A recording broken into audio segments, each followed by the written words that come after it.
যে আগুন ধরিয়ে দিয়েছে। অনেকদিন আগের কথা, একটি চালাক শিয়াল খাবারের খোঁজে জঙ্গলে বের হয়। আর সেই চালাক শিয়ালটি জঙ্গলে খাবার খুঁজতে খুঁজতে এদিকে ওদিকে ঘুরতে ঘুরতে সে তার সামনে একটি মুরগির বাসা দেখতে পায়। এই দেখে শিয়ালটা অনেক অবাক হয়ে বলে, আরে আরে, আমি তো ডিম শুদ্ধ একটা মুরগির বাসা পেয়ে গেছি। ওহো, বাসায় দেখি মুরগির চারটা ডিম আছে। হে হে হে হে, হাট্টিমা টিম টিম, দেরি না করে এই ডিমগুলো তাড়াতাড়ি সাবার করে দে। সেই দুষ্ট পাজি শিয়ালটি একথা বলে কোনো দেরি না করে সেই ডিমগুলো খেয়ে ফেলে। ডিমগুলো খেয়ে শিয়ালটা যখন চলে যাবে ঠিক তখনই মুরগি আর মোরগ বাড়ি ফিরে আসে। আর তারা দুজন সেই দুষ্ট পাজি শিয়ালকে পালিয়ে যেতে দেখে। এই দেখে মা মুরগিটা বলে, আরে আরে, আমার কি পোড়া কপাল, ওই পাজি শিয়ালটা আমার ডিমগুলো সব খেয়ে নিল। হায় হায়। মুরগি কথা শুনে মোরগ বলে, এই শিয়ালটা অনেক বদমাস। ডিমগুলো যতই লুকিয়ে রাখি না কেন, এই বজ্জাত শিয়ালটা ঠিকই খুঁজে বের করে আর আমাদের ডিমগুলো খেয়ে নেয়। এবার আমরা আমাদের ডিম বাঁচানোর জন্য একটা বুদ্ধি বের করব। আমরা এমন কি করব? তুমি আমার কথা মন দিয়ে শোনো গিন্নি। তারপর মোরগের কথা মতো মুরগি মোরগের পিছু পিছু সেই গডজিলার গুহার কাছে যায়। আর গডজিলার গুহার পাশে গিয়ে মোরগ একটি নতুন বাসা তৈরি করে। মুরগি সেই বাসায় আবার নতুন করে ডিম পাড়ে। তো যতই দূরে যাক না কেন, সেই দুষ্ট পাজি শিয়ালের নাকের কাছে ডিমের ঘ্রাণ ঠিকই চলে যায়। সেই গন্ধ শুকে শুকে দুষ্ট পাজি শিয়াল সেই ডিমের কাছে চলে যায়। আর সেখানে গিয়ে সেই দুষ্ট পাজি শিয়াল দেখে যে বড় বড় 4টা ডিম আছে। এই দেখে দুষ্ট পাজি শিয়াল খুব খুশি হয়ে বলে, ওরে বাবা রে, এত বড় বড় ডিম, এগুলো কার ডিম? হাতের ডিম নাকি ঘোড়ার ডিম? আচ্ছা, যাই হোক না কেন, আগে এই ডিমগুলো খেয়ে নি। আমার মনে হয় এই ডিমগুলো খেতে অনেক মজা হবে। হাট্টিমা টিম টিম, আহা মজা মজার ডিম। হাট্টিমা টিম টিম, আমি খাবো এই ডিম। আরে হলুদ সবুজ কালো লাল, আজকে আমি মালামাল। তখন সেই মোরগ আর মুরগি পাশে থাকা গাছের উপরে দাঁড়িয়ে দেখছিল। তখন মোরগকে মুরগি বলে, ওই দেখো, শিয়ালটা আবার চলে এসেছে। এই, আওয়াজ করো না, চুপচাপ দেখে যাও। এত বড় ডিম এখানে বসে খাওয়াটা ঠিক হবে না। একটা কাজ করা যায়, সব ডিমগুলো নিয়ে আমি জঙ্গলের একদম শেষে চলে যাই। এরপর সেই দুষ্ট পাজি শিয়াল সেই 4টা ডিমকে শিয়াল ঝুড়িতে করে নিয়ে জঙ্গলের ভিতরে চলে যায়। আর সে একটি ঝোপের আড়ালে বসে পড়ে। তখনই গডজিলা সেখানে চলে আসে। আর গডজিলাটা তার গুহায় এসে তার নিজের ডিমগুলো খুঁজে পায় না। তখন বলে, কার এত বড় সাহস যে আমার ডিমগুলো নিয়ে যায়? জঙ্গলের যেথায় থাকুক না কেন, ওকে আমি খুঁজে বের করব। এ কথা বলে গডজিলা চলে যায় জঙ্গলের ভিতরে। তার নিজের ডিমগুলো খুঁজতে লাগে।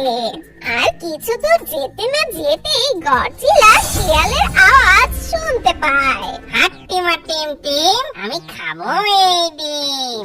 এখন আমি কোনটা খাবো? বড় খাবো না ছোট খাবো, নাকি সবই খাবো? এরপর সেই দুষ্ট পাজি শিয়াল সেই ডিমগুলো চাটতে লাগে। আর ঠিক তখনই গডজিলা সেই দুষ্ট পাজি শিয়ালের পিছনে এসে দাঁড়িয়ে বলে, এই শিয়াল, আরে কে রে? আমার খাওয়ার সময় ডিস্টার্ব করতে এলি? আগে ডিমগুলো খেতে দে, তারপর তোর সাথে কথা বলবো। এই বলে দুষ্ট শিয়াল যখন ডিমগুলো খেতেই যাবে ঠিক তখনই গডজিলাটা সেই দুষ্ট পাজি শিয়ালকে কামড় দিয়ে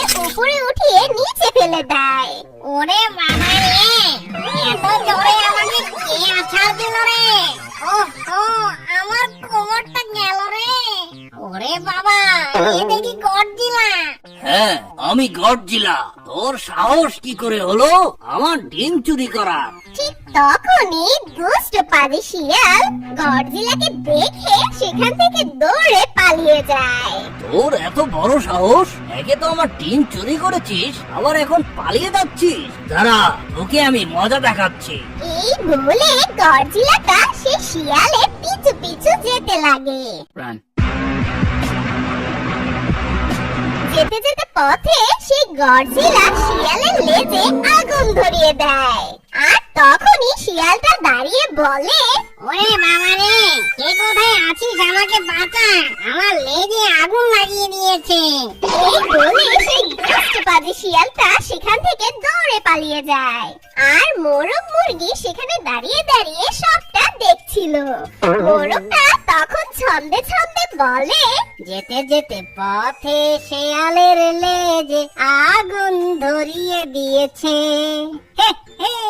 আর ওই দিকে দুষ্টপাজি শিয়াল জঙ্গল দিয়ে দৌড়াচ্ছিল আর বলছিল, ওরে বাবা রে, আগুন লাগিয়ে দিল রে, আমার তো জ্বলে গেল রে, পড়ে গেল রে, জ্বলে গেল। যখন শিয়ালটা এই বলে দৌড়াচ্ছিল ঠিক তখন গডজিলা খুব হাসতে লাগে। এরপর সেই দুষ্টপাজি শিয়ালটা একটি নদীর কাছে গিয়ে নিজের লেজটা সেই নদীর পানিতে ডুবায়। ওহো, জানটা ফিরে পেলাম। আহ! ওরে বাবা রে, কামড়ে দিল রে, আমাকে কে কামড়ালো রে? ওরে বাবা রে। তারপর সেই দুষ্ট শিয়াল দেখে সেটা একটা কাকড়া ছিল। আর সেই কাকড়াটা দুষ্টপাজি শিয়ালের লেজটা খুব জোরে কামড়ে ধরে আছে। আর সেই কাকড়াটা খুব মজা পাচ্ছিল। আর এটা দেখে সেই দুষ্টপাজি শিয়াল ব্যথায় কাতরাতে কাতরাতে বলে, আরে কামড়ানোর জন্য আমাকেই তুই পেলি নাকি? আমার তো এমনিতেই লেজ পড়ে গিয়েছিল, তার উপর আবার তুই কামড়ে দিলি। কি যে করি। ওহো, ওই দূরে একটা সারস পাখি দেখা যাচ্ছে। এই কাকড়ার থেকে রেহাই পাওয়ার জন্য আমি ওই সারস পাখির কাছে যাই। ও হো হো হো হো হো হো হো। তারপর সেই দুষ্টপাজি শিয়ালটা কাতরাতে কাতরাতে সেই সারসের কাছে চলে যায়। তারপর সারসকে বলে, সারস বোন, তুমি আমাকে বাঁচাও এই কাকড়ার হাত থেকে। দুষ্টপাজি শিয়ালের এ কথা শুনে সারস বলে, কিন্তু তার বদলে আমি কি পাবো? তার বদলে আমি তোমাকে অনেক পুরস্কার দেব। ঠিক আছে, তাহলে আমি তোমার সাহায্য করছি। তারপর সেই সারস শিয়ালের লেজ থেকে সেই কাকড়াটাকে ছুঁড়ে ফেলে দেয়। এই নাও, আমি তোমাকে সাহায্য করেছি, এখন তুমি আমার পুরস্কার দাও। কি? তোর পুরস্কার? যা এখান থেকে, ভাগ বোকা সারস। এ কথা বলে দুষ্টপাজি শিয়াল সেখান থেকে চলে যায়। আরে আরে, এই শিয়ালটা আসলে খুব দুষ্টু। আমাকে দিয়ে ও কাজটা করিয়ে নিয়েছে, কিন্তু আমাকে কোনো পুরস্কার না দিয়ে চলে গেল। আসলে এই দুষ্টপাজি শিয়ালটা সব সময় সবাইকে খুব বিরক্ত করে। জঙ্গলে সব পাখিদের ডিমগুলো চুরি করে খেয়ে ফেলে। আর আজকে কি না আমাকে পোল্টি দিয়ে চলে গেল, আর আমার পুরস্কারটাও দিল না। দুঃখ পেও না সারস বোন, পরে ঠিকই একটা সময় দেখবে ওই দুষ্ট পাজি শিয়াল উচিত শিক্ষা পেয়ে যাবে। আর দেখবে একদিন সুযোগ যদি আমরা পাই, ঠিক ওকে উচিত শিক্ষা দিয়ে দিব। চলো আমরা দুজন এখন চলে যাই। এরপর তারা দুজন সেখান থেকে চলে যায়। আর তারা দুজন বুদ্ধি করতে থাকে এই দুষ্ট পাজি শিয়ালকে কিভাবে মজা চাকানো যায়। আর ওই দিকে সেই মুরগি আবারও ডিম দেয়। আর তারা সুখে শান্তিতে জীবন যাপন করতে থাকে। বন্ধুরা, তাড়াতাড়ি এই চ্যানেলটাকে সাবস্ক্রাইব করে দাও। আমার মতো আপনারাও দেখতে থাকুন যে ওরা আমার নাতিকে শায়েস্তা করার জন্য কেমন ফন্দি আঁটতে পারে। আমাদের গল্প আজকে এই পর্যন্তই। বন্ধুরা, সবাই ভালো থেকো, কেমন? ধন্যবাদ।